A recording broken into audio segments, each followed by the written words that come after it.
I'm part of the Teen Advisory Council, and thank you so much for being here today. That thank you. Wonderful talk, very enlightening. I'm such a big fan, and it's such an honor to be able to be here and talk to you like this. So, what inspired you to become a writer? Oh, I did it. I wanted to make my ex-girlfriends jealous. I wanted to make them regret dumping me, and I don't have any other skills, so I went with that. That's more true than I wish it was.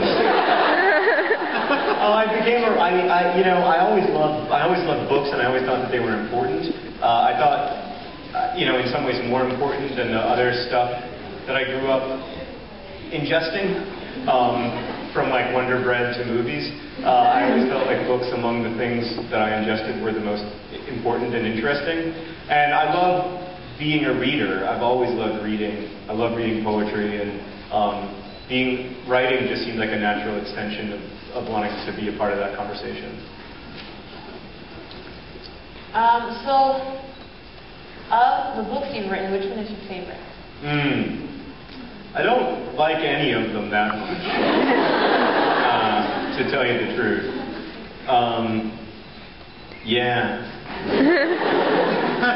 I think Alaska is probably the most fun to read, and Paper Towns is probably technically the best. But, Paper Towns is kind of like an intentionally disappointing ending, which, I don't know. Yeah, I find it so, by the way, I find it hard to talk about my books. That's why I talk about Walt Whitman. I think, I can't, it's a little bit like your children. You don't really love any of them that much. So it's hard to pick which one you love the least. I'm just kidding. That's a joke I can make until I have a baby. Then someone will be videotaping it, and like 10 years from now, that kid's life will be ruined. So, if you don't like talking about your books so much, were there any books that particularly, Walt Whitman, but was there anything that inspired you particularly? Any favorite books? Yeah. Well, when I was a kid, The Catcher in the Rye was hugely important to me, which is a great book, and if you don't agree with me, you're wrong. Really, that's not a joke. I'm not one of those people who believes that all readings of a book are equally good. So I really love that book. We can fight about it. I'm looking at some of you who seem not to believe me, and maybe you just need to reread it under my supervision. I love The Catcher in the Rye. I loved this book, The Virgin Suicides by Jeffrey Eugenides, who went on to become a famous writer. I don't know if I said his name right. Another guy whose name I don't know how to say right is Michael Chabon. The guy, he wrote this book called The Mysteries of Pittsburgh that came out when I was a kid that you would never have heard of. And Infinite Jest by David Foster Wallace, which is the most important book for a lot of writers of my generation. And then the last person I would say is when I was a teenager and still was a huge fan of Toni Morrison, of The Bluest Eye and Song of Solomon and Beloved. So yeah, those books are all really important to me.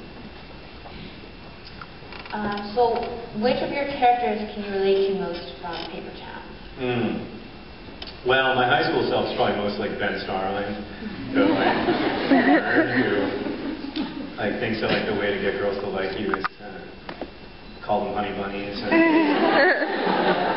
has no idea how to he talks a big game, but then when someone actually wants to kiss him, he completely freaks out. He doesn't know what to do. And, that's pretty relatable for me. And I was a little bit like Radar, though. I was also a little bit obsessive, and I tried to. Radar's a really funny guy, and I like to think that I was funny, but I don't have any real evidence of that. So you would say that you put yourself and your experiences into your books? Yeah, definitely. I do. Not that much, but I'll steal anything. I'll steal from something that happened to me, but I'll also steal from some story that someone told me. In The Abundance of Catherines, there's this story about when this girl was little, this boy gave her a Valentine that turned out to contain like a can of Alto, which is just the meanest thing in the world. It's so mean that I can hardly say it out loud. But my friend Laura, you're not here, are you, Laura? Thank God. Okay. I would have known if she was here because she would be running through the auditorium grabbing the mic. My friend Laura had that happen to her when she was in 3rd grade. She's now happily married and really rich. It all worked out fine. And she's a lovely person as well. But, yeah, and she told me that story, and I was like writing it down. Trying to be like, oh, that's terrible, Laura Alpha. So yeah, I do steal from my own life, but also I'll steal from you if you don't watch it. I'll watch it then. So there are a lot of pranks in your books. Yeah. Such as Valentine's one. Are you a bit of a prankster yourself? Not anymore. I'm old now, man. Like, old people can't do pranks. It's not a prank anymore. It's a crime.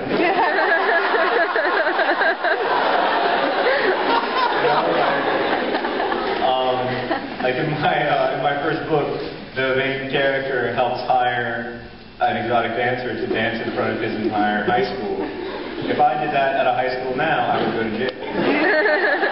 So, what I love about pranks is that, well, it gets at the sort of tension that a lot of teenagers feel, where you want to impress authority figures at the same time as you want to undermine them.